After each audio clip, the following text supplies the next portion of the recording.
Tariq Radio, like and subscribe. Tariq Radio, like and subscribe. They took him off, and they took him off because the owner said, take him off. I don't want that guy. Shedeur Sanders just torpedoed himself. His attitude off the field at the combine, his dad didn't help him either. You know, he was on podcast talking about, this is my son. If I can get him to where I want to get him to, I'm going to do that. But, you know, when you listen to this kid talk right prior or at the combine about if you want a new culture in your locker room, I'm the guy to do that. I can turn it around. I mean, he's very high on himself. And I think he was very off-putting to many, many coaches and general managers in the league. And I'm telling you right now, and I know this after talking to 3 different personnel people in the NFL this weekend, they didn't even have him on their board. They took him off. And they took him off because the owner said, take him off. I don't want that guy. I don't want this entitled person on our team. And I don't blame him. All right, I'm in the building. What's up, man? I'm in the building, family. I'm in the building. Round of applause to you. Round of applause to you guys. Respect to you. Respect to Allah. Respect to the law. Respect to all. Man, I'm here.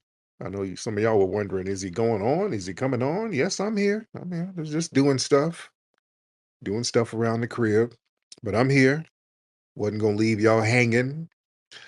I'm in the building, man. And you guys in the building, so give me a retweet. Let everybody know we're live. I know we got a lot of the foreign fam who's listening in this time of the hour. Shout out to the UK and people overseas who are outside of the US. And let me give a real quick shout out to some of the regulars in the room. We got Brother McCall in the building, Sister Empress in the building, Anubis in the building, Platinum Ike, Ernez, Hoodoo, Maroc. We got Welsing, Highland, Ty Powell, Amplify, Morning, Mr. R, Little Old Me, Rhonda. So many people. Y'all just come on in and let's chop it up, ladies and gentlemen. We'll get calls early. I ain't gonna hold y'all too long. And when I say that, we end up being on here for 3 damn hours or so. But I'm here. I'm here ready to chop it up and all that good stuff. First thing I'm going to discuss, ladies and gentlemen, people have been talking about Shedeur Sanders and the draft and him getting drafted and how the league kind of stalled him out on the draft. He should have been a first-round draft pick. Everybody knows that, but the league was trying to send a message. And I saw a video today. My good brother McCall sent me a video of like some NFL insiders, quote unquote, basically, in so many words, admitting that there was some type of collusion against Shedeur. This sports analysis, I don't know what the guy's title is, but he was saying that he was speaking to some of the owners and coaches and all of that, and some of them just took Shedeur's name off the list. And he was using the old excuse, well, they didn't like how he was talking in interviews. He was saying this, and his dad was saying that. So it was never about talent or lack thereof. All right. This had nothing to do with talent. Because some of the white supremacists kept trying to say, well, he just wasn't good. Nah, he is. He was better than some of the people that were getting picked over him. That's what was confusing people. See, once you understand how systematic white supremacy works, you don't get confused. It's just white supremacy. It's white supremacy. It's not rocket science. Don't let people sit here and tell you it ain't about race when it is. Yeah, all races try to say it ain't about race. Yeah, it is. Sometimes it's about race, ladies and gentlemen. My thing is this black family, we don't have to wait on them to make a confession. That's the thing.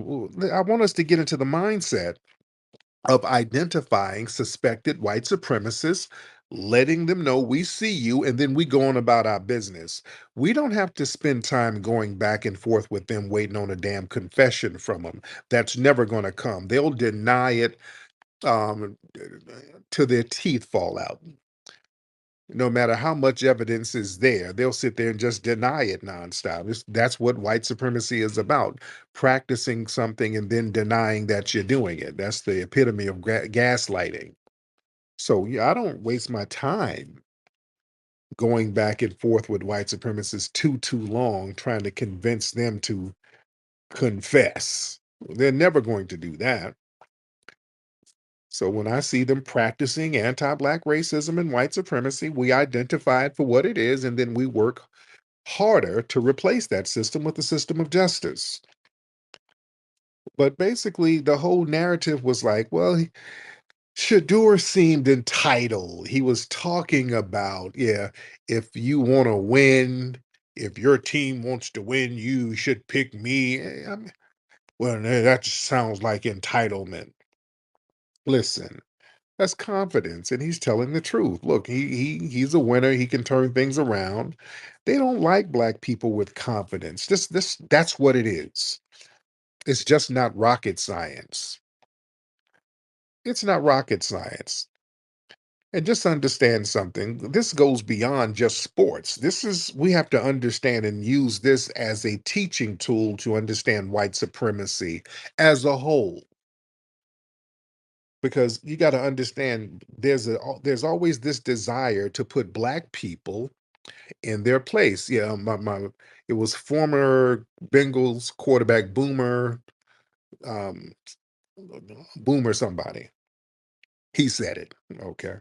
So I guess he was corresponding with some of the NFL owners and other coaches, and they kind of let him know what was going on.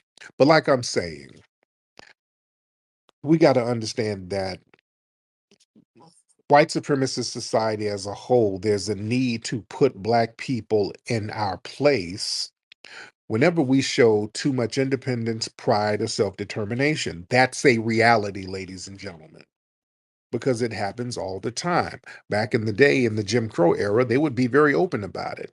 If a black person was just a little too confident, if you looked white folks in the eye, I mean, that was a crime.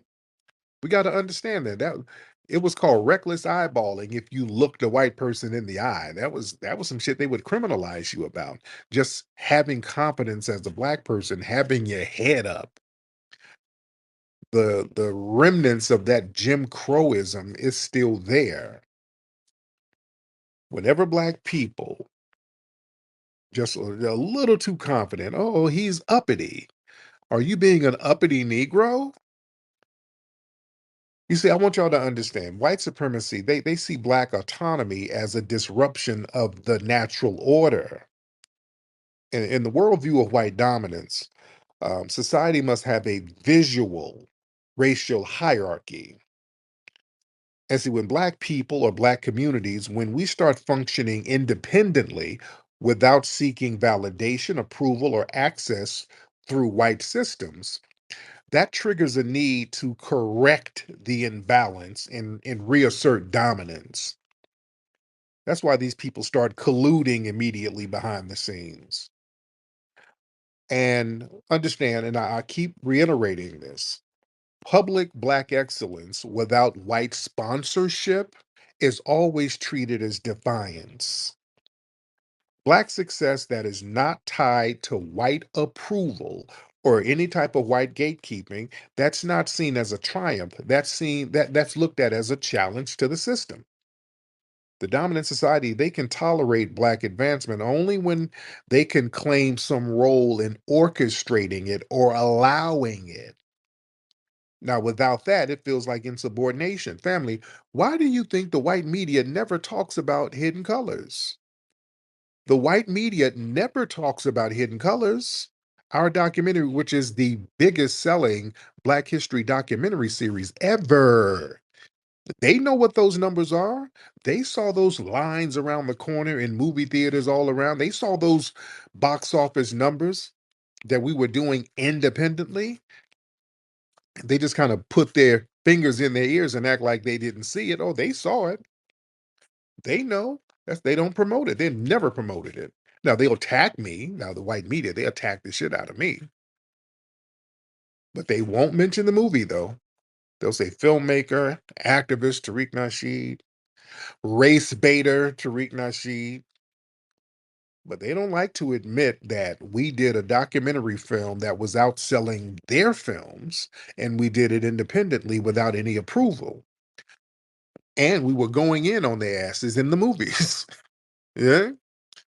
Family, listen, the movies got me banned from a whole damn country. You know what I'm saying? The movie was doing phenomenal out there in the UK. The UK told me, don't ever bring my black ass over there no more. They, nigga, we're gonna lock you up in Buckingham Palace. Don't ever get your ass over here no more. I can't go to you. I cannot go to the UK to this day.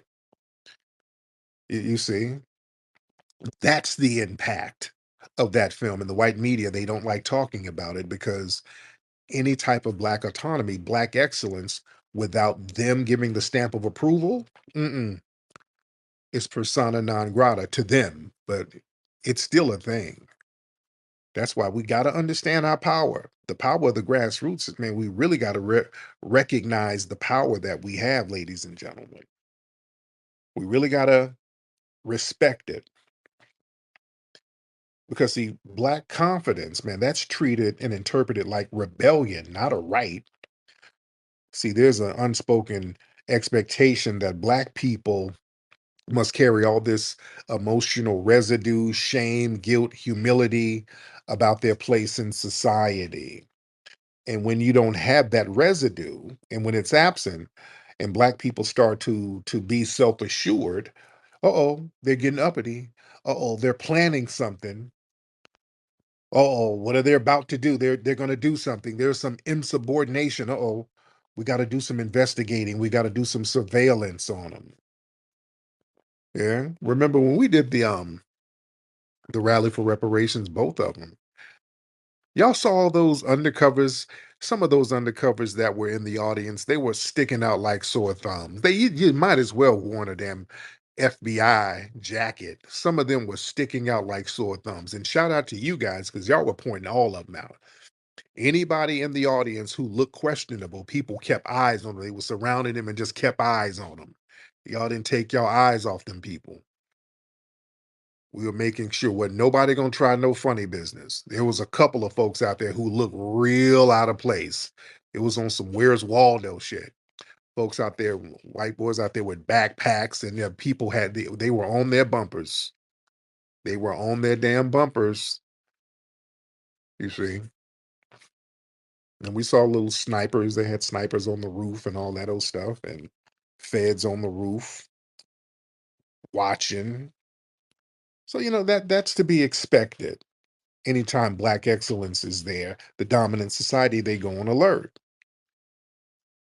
Because, I've said this before, black dignity that doesn't center white comfort, that seemed as dangerous. See, this demand to be humble, eh, you know, they got to humble black people all the time. When we prioritize our own legacy, our own identity, our own cultural pride, without centering them and caring about their feelings, that's always a problem. That they feel like that's a rejection of them. And white supremacy, they punish rejection of them. You see? And the system is always threatened by generational black power, not just individual talent. See, it's not just about the individual like Shedeur or Dion. It's not just about them. It's about what they represent. See, it's about what happens when black excellence is structured, when black excellence is sustained and inherited. See, white supremacy, they feel safe when black people succeed in isolation, meaning it's like a humbug. Yeah, like some cat, he grew up in the hood and he could throw good, and some white person found him and got him and trained him. They like it in isolation. They like it to seem like it's an outlier. You know what I'm saying? So they don't like when it's a systemic thing within black society to cultivate excellence. They don't like that. which they always tell us we need to do better, but when we do better, we get criticized and we get targeted even more. You see? And this whole Shedeur thing and them trying to reprimand, because that's what this draft thing was like, a reprimand for Shedeur. That's like a symbolic punishment and, yeah, by proxy to all of us. See, when one black person is publicly humbled, it ain't just about them. It's a warning to all of us. Hey, y'all don't get no ideas. Don't get too uppity because we'll give you this kind of treatment too. It's to send a message. It's to scare all the other black people back into submission. And just like they did with Colin Kaepernick, that was to let, hey, y'all don't be out here taking a stand or taking a knee because we'll blacklist you and get you up out of here. You see?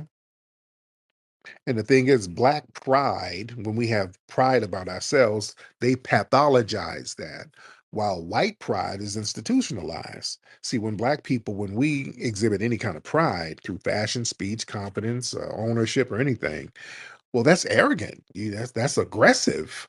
You're rubbing people the wrong way. You sound entitled, you see? Now, white pride, it's built into institutions. It's built into the history books. I mean, you can put statues of white people up and flags and just everything. You can't give whites enough praise. That's the thing. You can't praise them enough. If a black person pops his collar just a little bit, just if you ain't bowing down, oh God, look at you. Oh, you're just so entitled and uppity. You don't have the temperament for this institution.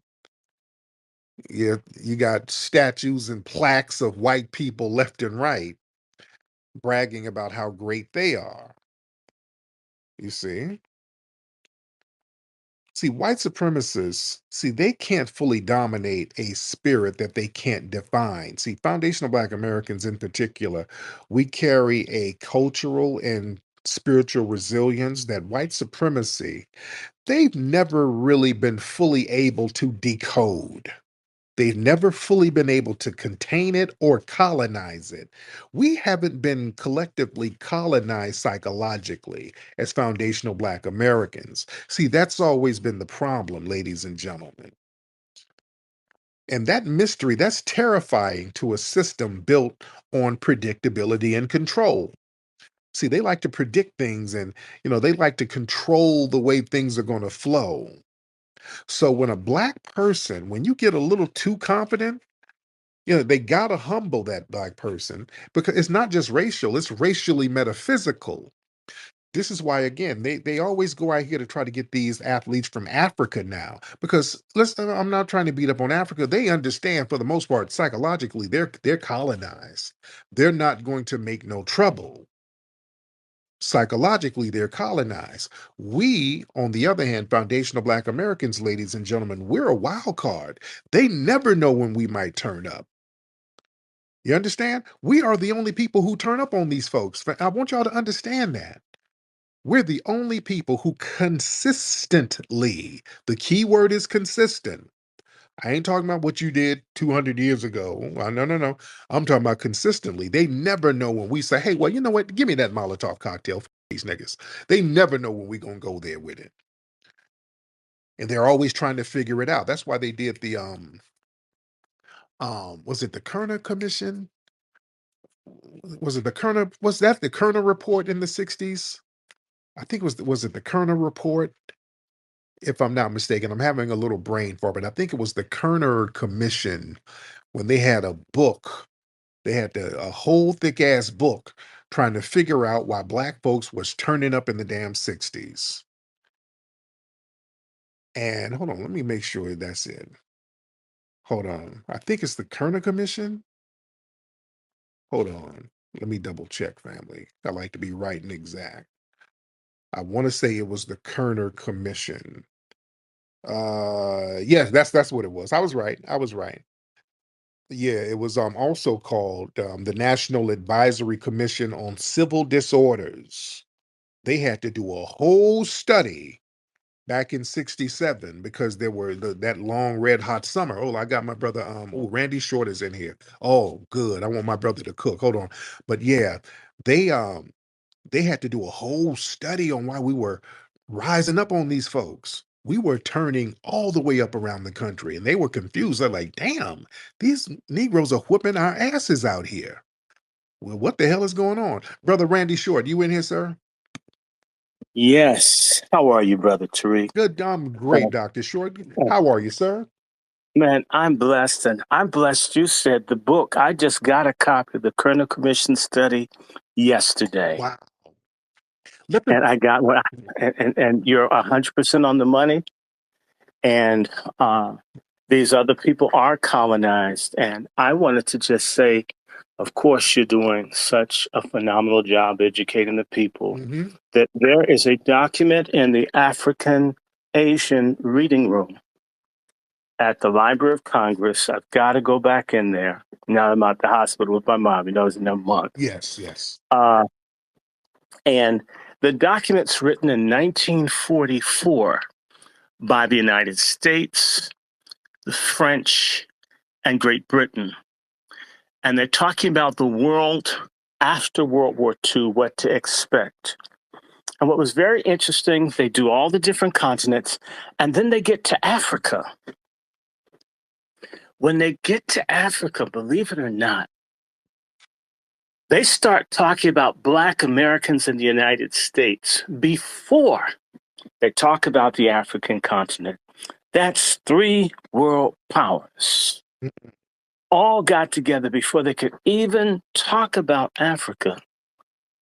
They talked about Black people in the United States, and that Black people in the United States would play an oversized role in the future of Africa and Black people for generations.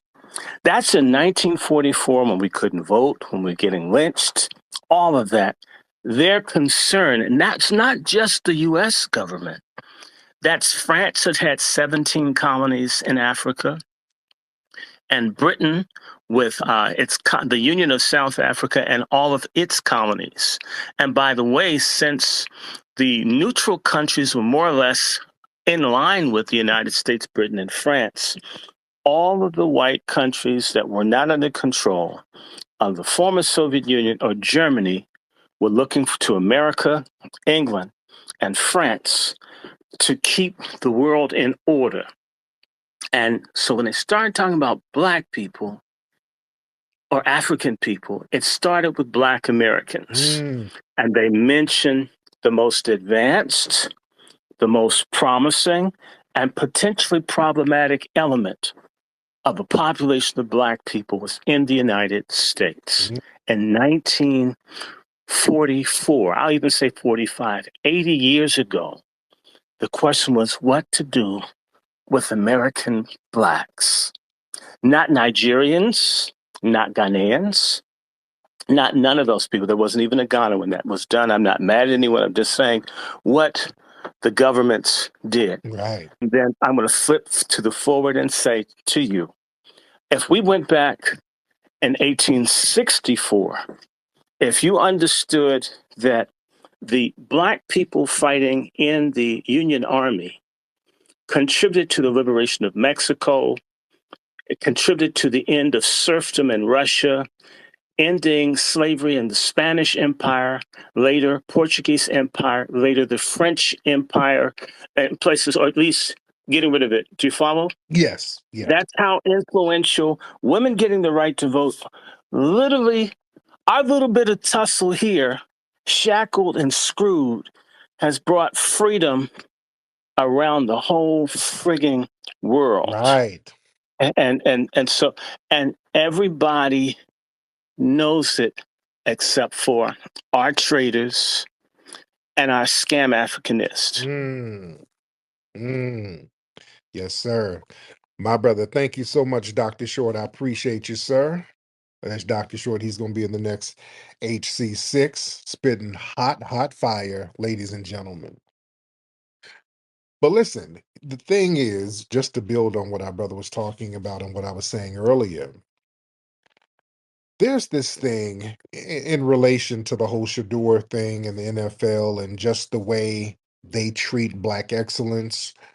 When it comes to black dysfunction, now if we do anything janky, they make sure that white society don't own up to none of that. White society has nothing to do with anything negative in black society. That's all black culture. Anything that's remotely negative, oops, look at black culture. Oh God, you black culture. Look at what you guys do. This is just how you are. But oh, black culture, black culture. But anything white, oh, okay, well, it's the white man. We did it. We taught you. We got you out of there. See, they have to do that. That whole anything positive in black society, we have to attribute it to them. See, white supremacy needs black inferiority to justify its power. See, a black dysfunction is framed as as a self-inflicted cultural flaw that allows the dominant society to feel morally justified in maintaining the racial hierarchy. See, that shifts blame away from the systematic oppression that they do and onto the victims of that oppression. And see, this whole credit to white society thing, that reinforces the myth of white benevolence. See, anytime Black achievement is linked to white mentorship, funding, or systems, that feeds the myth that white society is the ultimate source of goodness and opportunities. And that helps uphold that image of whites as saviors rather than oppressors. That's why in most mainstream movies, if there's some type of black oppression, they like for there to be a white savior in it. Like the movie 12 Years a Slave. It was a true story about a black man up in the North. He got kidnapped and put into slavery in the South for 12 years. Remember in the movie, they crowbarred Brad Pitt as the white savior. He got saved from slavery because a good, honest white man, Brad Pitt, they just crowbarred him in there, heard about his story and wrote a letter to somebody and basically helped get him up out of slavery. So this is why they like to talk about they handpick abolitionists too, because like Harriet Tubman, and Harriet Tubman was a riot. I'm not taking anything away from my good sister Harriet Tubman, but they talk about her because she was connected to white abolitionists in the white church. So they have no problem talking about her. They don't talk about the John Horses, Osmond of the Great Dismal Swamp. He was one of the Great Dismal Swamp leaders. They don't talk about them, the Maroons who was creeping up out of them swamps, killing slave owners and going back into the swamp without getting punished. They don't talk about them real riders, them real gangsters of the Underground Railroad who was putting in some real work because they weren't working with the dominant white society. You see, so blaming black culture, that avoids them admitting to legacies of oppression. If they blame the policies that they implemented, slavery, Jim Crow, redlining, mass incarceration for profit, if they admitted doing that and how that attributes to the current black struggles, then they would have to admit guilt and systematic responsibility. So blaming black quote culture, that absolves them from reckoning with all of their historic crimes. You see, and them crediting white for black success, that diminishes black self-determination. See, if black success and excellence is seen as self-generated, that proves that black people can thrive independently. That threatens white supremacy. So they have to insert themselves into all the narratives of black success to maintain the illusion of dependency. See, that's why I want us to get out of that thing where we feel like we have to get things from them. No, no, no, we don't need anything from them except our reparations. Excuse me. But them with that mindset of black excellence must be attributed to them, black dysfunction is a black culture thing. They do that because they have to maintain psychological control over black identity. See, black people, we internalize that the flaws in our community are our own fault, but our successes are somebody else's gift. That creates a fractured, dependent self image. You understand? And this psychological warfare that ensures that black pride can never fully mature without guilt or doubt. That's why psychologically we have to